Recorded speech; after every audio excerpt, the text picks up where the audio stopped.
people, this is the channel CATV and in this video we are going to do the questions of AS5। ठीक है, तो हम जो है सबसे पहले AS5 के RTP करते हैं। तो आपके पास AS5 के जो भी नोट्स है वो ओपन करके रखिए, जो है हम क्वेश्चंस करेंगे AS5 के RTP के, then MTP, then suggested. Okay, ठीक है। तो AS5 ठीक है, तो उसमें AS5 का देखो पहले नाम क्या है कि net profit and loss for the period, prior period item and change in accounting policy, ये तीनों बातें जो है AS5 में आ जाती है। Net profit and loss for the period में आपको ऑर्डिनरी एक्टिविटी और एक्स्ट्रा ऑर्डिनरी एक्टिविटी का ध्यान रखना है, और प्रायर पीरियड आइटम में भी आपको ठीक है वो जो एरर और ओमिशन है आपको प्रायर पीरियड में हुए हैं, और उसके कारण आपके करंट ईयर में इनकम अराइज हुई है, इनकम एक्सपेंडिचर अराइज हुआ है करंट ईयर में, क्योंकि भैया तुम्हारे पहले जो है एरर और ओमिशन था। फिर आती बात चेंज इन अकाउंटिंग पॉलिसीज़ की, राइट। तो स्टार्ट करते हैं AS5 से। Explain weather the following will constitute a change in accounting policy. मेरे को बताओ कि क्या ये चेंज इन अकाउंटिंग पॉलिसी है।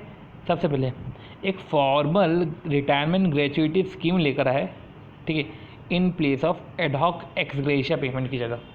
तो एडहॉक एक्स ग्रेशिया पेमेंट की जगह ये फॉर्मल रिटायरमेंट ग्रेचुइटी स्कीम लेकर आए। पहले क्या होता था, एडहॉक पेमेंट होता था, इंस्टेंट पे हो जाता था एक्स ग्रेशिया पेमेंट। इधर तो अब बाकायदा एक इंट्रोडक्शन लेकर आए, एक स्कीम को लेकर आए हैं, ठीक है। तो ये तो एक तरीके से सब्सटैंशियल चेंज हो गया, मतलब कि ये चेंज इन अकाउंटिंग पॉलिसी क्या है, इसमें अकाउंटिंग पॉलिसी क्या चेंज हो रही है, ये तो पूरा का पूरा सब्सटैंशियल चेंज हो गया स्कीम में ही। देखो, net profit and loss for the period AS5 जो है the adoption of accounting policy for event और transaction that differ in substance, मतलब कि आपने अकाउंटिंग पॉलिसी अडॉप्ट करा है, ठीक है, किसी इवेंट और ट्रांजेक्शन के लिए, डेट डिफर इन सब्सटेंस, वो इन सब्सटेंस डिफर कर रहा है फ्रॉम प्रीवियसली ऑकरिंग इवेंट। तो देखो, अकाउंटिंग पॉलिसी फॉर इवेंट और ट्रांजेक्शन, किसी इवेंट और ट्रांजेक्शन के रिस्पेक्ट में आप अकाउंटिंग पॉलिसी अडॉप्ट करते हो, ठीक है, वो चेंज हुआ है इन सब्सटेंस में, जो आप प्रीवियस में जो इवेंट और ट्रांजेक्शन पे जो आप रिकॉर्ड करते थे। तो देखो, अकाउंटिंग पॉलिसी फॉर इवेंट और ट्रांजेक्शन, ठीक है, वो इन सब्सटेंस चेंज हो रहा है, तो भैया वो चेंज इन अकाउंटिंग पॉलिसी नहीं है। जब चेंज इन अकाउंटिंग पॉलिसी कर बोलते हैं, इसका मतलब ये नहीं कि substantial change in accounting policy. दूसरा, भाई मैनेजमेंट ने डिसाइड करा कि पे करते pension to those employ who have retired after completing 5 year of service. तो डिसाइड करते कि चलो पे करते पेंशन उन एम्प्लॉयज़ को जो 5 साल की सर्विस देने के बाद रिटायर हुए हैं, ठीक है। तो उन एम्प्लॉय को 20,000 पर मंथ पेंशन मिलेगा, पर पहले कोई स्कीम नहीं थी। तो देखो, पहले कोई स्कीम नहीं थी, अभी स्कीम लेकर आ गए, ये तो अडॉप्शन ऑफ न्यू पॉलिसी हो गया। ऊपर जो है change in accounting policy in substance हो गया। देखो, चेंज कर रहे हो इन सब्सटेंस, या तो किसी नई पॉलिसी को आप अडॉप्ट कर रहे हो, पहले कुछ भी नहीं था अब तुम अडॉप्ट कर रहे हो, तो ये भी नहीं है। देखो, ये भी लिखा हुआ है कि similarly the adoption of new policy of paying pension to retired employ is a policy for event और ट्रांजेक्शन। तो ये पॉलिसी उन इवेंट और ट्रांजेक्शन के लिए है which did not occur previously. तो देखो, अब कोई नया इवेंट और ट्रांजेक्शन होता है, ठीक है, उस पर अकाउंटिंग पॉलिसी, ठीक, या तो जो इवेंट और ट्रांजेक्शन तुम्हारा चला आ रहा है उसमें अकाउंटिंग पॉलिसी में सब्सटैंशियल चेंज। तो समझो, एक तो तुम्हारा था कि तुम्हारा ग्रेचुइटी का तुम पेमेंट तो करते थे, ठीक है, तो पहले कुछ अलग स्कीम से करते थे, अब कुछ अलग स्कीम से कर रहे हो, तो ये सब्सटैंशियल चेंज हो गया। दूसरा क्या है कि तुम पेंशन वाला स्कीम लेकर आओ, पेंशन तुम पे कर रहे हो, एक नया इवेंट और ट्रांजेक्शन जिसमें तुम अकाउंटिंग पॉलिसी अडॉप्ट कर रहे हो, तो भैया ये भी कोई चेंज इन अकाउंटिंग पॉलिसी नहीं है। तो एक नई पॉलिसी को लाना या सब्सटैंशियल चेंज करना, दोनों नहीं होते चेंज इन अकाउंटिंग पॉलिसी। तो फिर चेंज इन अकाउंटिंग पॉलिसी वो ही होता है। तो क्या नहीं होता है, तो वो अगर हमको बताए तो हमको ये पता चल जाना चाहिए कि क्या होता है, ठीक है। तो चेंज इन अकाउंटिंग पॉलिसी में हमको क्या नहीं होता है वो पता होना जरूरी है, ठीक है। ओके, तो क्या है, the accountant of Stable Limited has sought your opinion with relevant reason. तो आपसे ओपिनियन चाहिए और साथ ही साथ रीज़न भी चाहिए। Whether the following transaction will be treated as change in accounting policy. देखो, समझो, प्रोविजन फॉर डाउटफुल डेब्ट पहले 2% था, ठीक है, अब वो 3% हो गया, ठीक है। देखो, अब इसको अकाउंटिंग पॉलिसी नहीं बोलते, इसको चेंज इन एस्टिमेट बोलते हैं। सी, आप कैरिंग अमाउंट ऑफ असेट या लायबिलिटी में कोई भी एडजस्टमेंट कर रहे हो, भले आप वो जैसे डेप्रिसिएशन से कर रहे हो, प्रोविजन से कर रहे हो, ठीक है, तो ये एस्टिमेट होता है, ये अकाउंटिंग पॉलिसी नहीं होता, ठीक है। तो इधर भी जो है हम एडजस्टमेंट ही तो कर रहे हैं, change in the carrying amount of asset और लायबिलिटी। एक बार इसका आंसर देख लेते हैं, not a change in accounting policy, ठीक है। This change will affect only current year, ठीक है। Okay, during the year and 31/7 management ने इंट्रोड्यूस करा एक फॉर्मल ग्रेचुइटी स्कीम, एक फॉर्मल ग्रेचुइटी स्कीम इंट्रोड्यूस करी है। तो भाई एक नई स्कीम लेकर आए हैं, एक सब्सटैंशियल चेंज कर रहे हैं, ठीक है। तो ये चेंज इन अकाउंटिंग पॉलिसी नहीं है। चेंज इन अकाउंटिंग पॉलिसी की जगह इसको ऐसा बोल सकते हैं कि इंट्रोडक्शन ऑफ न्यू पॉलिसी है। अगला, till the previous year furniture depreciate होता था SLM बेसिस पे, पर अब करंट ईयर में जो है वो 3 साल हो गई है। तब देखो ये भी जो है change in useful life of asset, ये भी कोई चेंज इन अकाउंटिंग पॉलिसी नहीं है। अब देखो मैनेजमेंट ने डिसाइड करा कि चलो पेंशन पे करते उन एम्प्लॉयज़ को जो रिटायर हो चुके हैं। वही वाला क्वेश्चन था कि वो उन नए ट्रांजेक्शन पे नई अकाउंटिंग पॉलिसी है जो ट्रांजेक्शन पहले हुए नहीं थे। ठीक है, ये कोई चेंज इन अकाउंटिंग पॉलिसी नहीं है, ये तो introduction of new pension scheme, एक नई पेंशन स्कीम पे नई अकाउंटिंग पॉलिसी अडॉप्ट कर रहे हैं, तो इसको कोई चेंज नहीं बोलेंगे, इसको तो इंट्रोडक्शन ऑफ न्यू पॉलिसी बोलेंगे। अब देखो during the year ended 31 March there was a change in cost formula. क्या तुम वो जो कॉस्ट ऑफ इन्वेंट्री जैसे वैल्यू करते हो ना, उसका फॉर्मूला में चेंज हुआ है।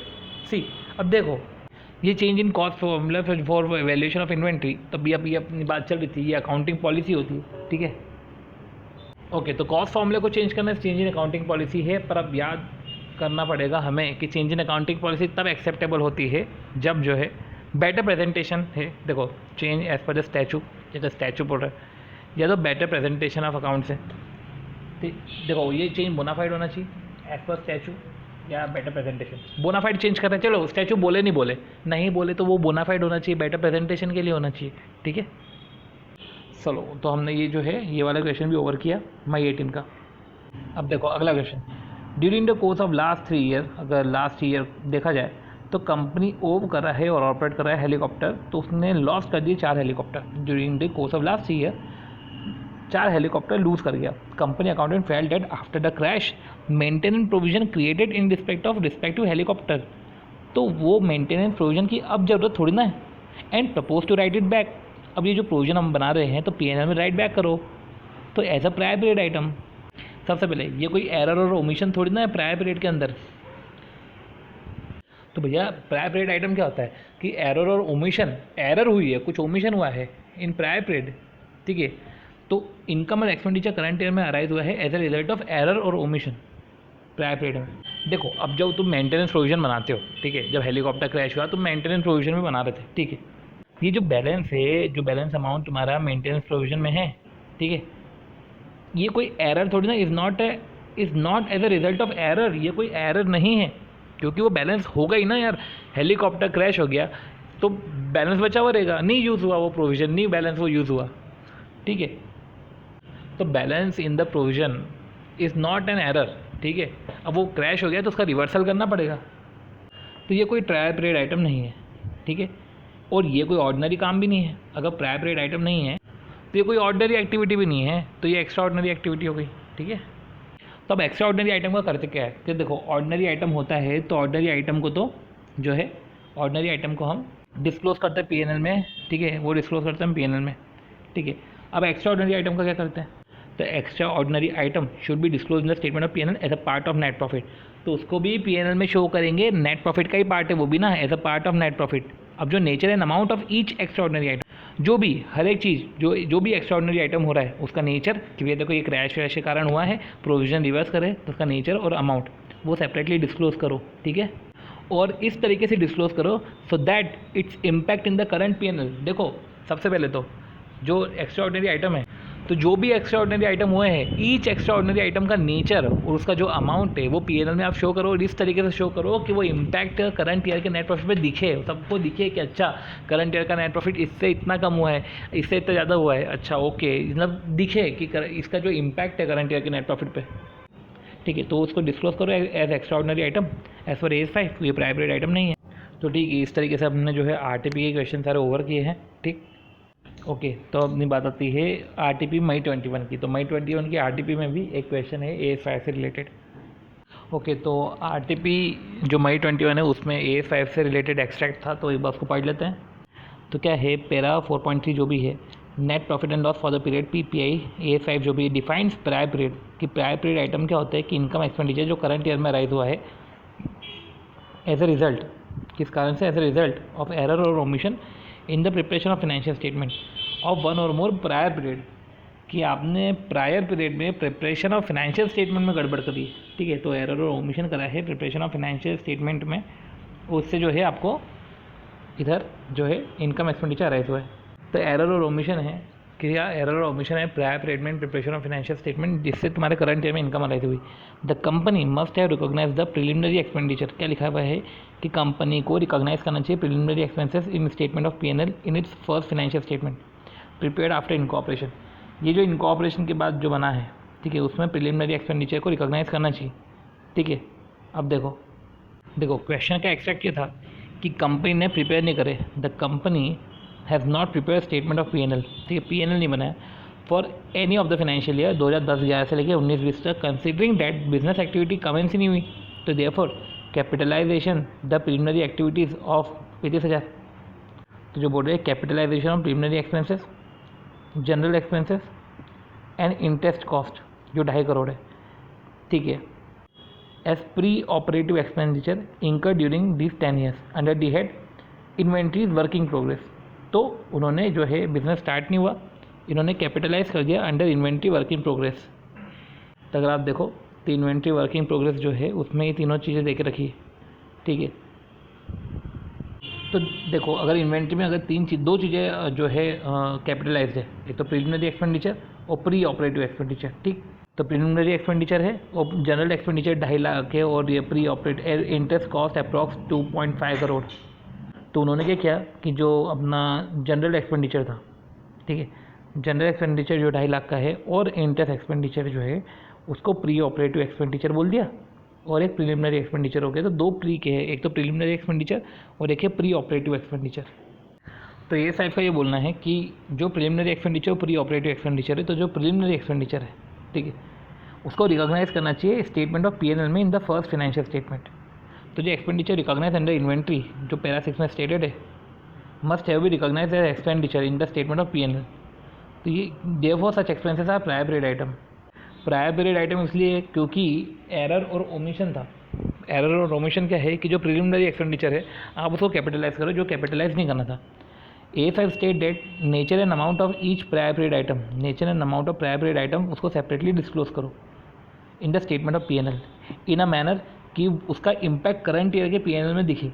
कि जो PPI है ऐसे ही EOI का भी था कि उसका नेचर एंड अमाउंट इस तरीके से आप डिस्क्लोज करो कि करंट ईयर में उसका इम्पैक्ट दिखे। तो जो कंपनी है शेयर रिकॉग्नाइज दो एक्सपेंडिचर मतलब प्रिलिमिनरी एक्सपेंडिचर, साथ ही साथ वो प्री ऑपरेटिव के जो भी खर्चे in the statement of P&L for the year ended, ठीक है, and the present them separately, उसको सेपरेटली प्रेजेंट करो। The company shall compare the expenditure which are rightly recognized as cost of inventory in accordance with para 6 with NRV। 1 second. अब देखो रही बात है तो कंपनी सही तो नहीं थी।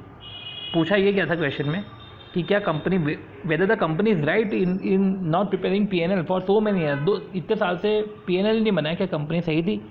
Weather company should prepare it's P&L for the financial year 2021, क्या फाइनेंशियल ईयर 2021 का भी बनाना चाहिए? तो देखो ये जो है कंपनी सही तो नहीं थी, इन्हें P&L तो बनाना था, अब इन्होंने नहीं बनाया है तो एरर है। अब ये जो फाइनेंशियल ईयर 2021 में जो ये कर रहे हैं, ठीक है, तो फाइनेंशियल ईयर 2021 में जो एरर है, ठीक है, तो income expenses arise in current year due to error और omission in preparation of financial statement in earlier year. तो इसके कारण जो एरर हो रहा है तो ये प्रायर पीरियड आइटम है तो इसको बुक करना चाहिए। मीन्स कि ये जो कैटेगराइजेशन जो ये कैपिटलाइजेशन सॉरी, तो ये तरीका तो नहीं चलेगा। तो इतना सब कुछ जो है देखने के बाद यही समझ में आया है और यही इसका क्रक्स है कि जो प्रिलिमिनरी एक्सपेंडिचर और प्री ऑपरेटिव एक्सपेंडिचर जो इन्होंने कैपिटलाइज करके रखे हैं, भाई देखो वो कैपिटलाइज नहीं करना है। सबसे पहले तो इन्वेंट्री में वो कैपिटलाइज होते ही नहीं है AS2 के हिसाब से। कंपनी का बिजनेस चल नहीं रहा था तो तुमने P&L बनाया नहीं, P&L नहीं बनाया और तुमने जो है कैपिटलाइज कर दिया। तो भाई ये कोई बात नहीं होती है। भले ही बिजनेस नहीं चल रहा हो, कंपनी को P&L बनाना था, ठीक है, P&L में एक्सपेंडिचर दिखाना था, अब तुमने नहीं दिखाया, ठीक है, ये गड़बड़ कर दी तुमने। अब जो 2021 का जब तुम स्टेटमेंट बनाओगे P&L का, ये 2021 का जब तुम बनाओगे तब तुम उसका एक्सपेंडिचर दिखाना, पर ये फिर जो है प्रायर पीरियड आइटम हो जाएगा क्योंकि एरर और ओमिशन था आपका प्रीसीडिंग फाइनेंशियल ईयर में। प्रायर पीरियड में आपका एरर और ओमिशन था, उसके कारण करंट ईयर में जो है ये आया है। तो एरर और omission in preparation of financial statement in prior periods as a result of this, ठीक है, एरर और ओमिशन के कारण इनकम और एक्सपेंडिचर अराइज, ठीक है, income arise in current period. तो इनकम एक्सपेंडिचर अराइज हुए हैं करंट पीरियड में, क्योंकि करंट पीरियड में इसलिए अराइज हुए as a result of error और ओमिशन, क्योंकि पिछली बार एरर और ओमिशन थे ना, तुमने कैपिटलाइज करके रखा था, तो वो एरर के कारण इसलिए अभी जो है इनकम एक्सपेंडिचर दिखा रहे हैं। अब ये प्रायर पीरियड आइटम है तो उसका नेचर और अमाउंट आपको डिस्क्लोज करना पड़ेगा in such a way that impact of PPI in current year PNL can be perceived. मैं देख सकूँ इसका इम्पैक्ट कि भाई ये इम्पैक्ट है पीपीआई का। ओके तो जो है हमारा A5 के रिस्पेक्ट में एक और क्वेश्चन है, ठीक है। ये MTP2, ये MTP इनफैक्ट हाँ MTP2, ये जो अभी अपना मई 21 के लिए इशू ये यही था कि during the course of last year company जो है हेलीकॉप्टर ओन और ऑपरेट करती है। उन्होंने लास्ट 4 हेलीकॉप्टर लूज़ कर गए, तो जो उनका प्रोविज़न बना था वो बोल रहे कि अब उसकी ज़रूरत नहीं है और राइट बैक कर देते हैं। अब वो बोल रहे SPPI, तो भाई SPPI नहीं, क्योंकि वो एरर और ओमिशन ही नहीं है। प्रोविज़न में तुम्हारा बैलेंस होना इज़ नॉट एन एरर और ओमिशन। जो एक एक्स्ट्रा ऑर्डनरी आइटम हो सकता है उसका आप error and extra ordinary items को डिस्क्लोज करो और करंट ईयर पीएनएल में शो करो, और यही बात हमने पहले भी पढ़ चुके थे। और देखा जाए तो MTP में सिर्फ एक ही क्वेश्चन आया है अभी तक A5 का।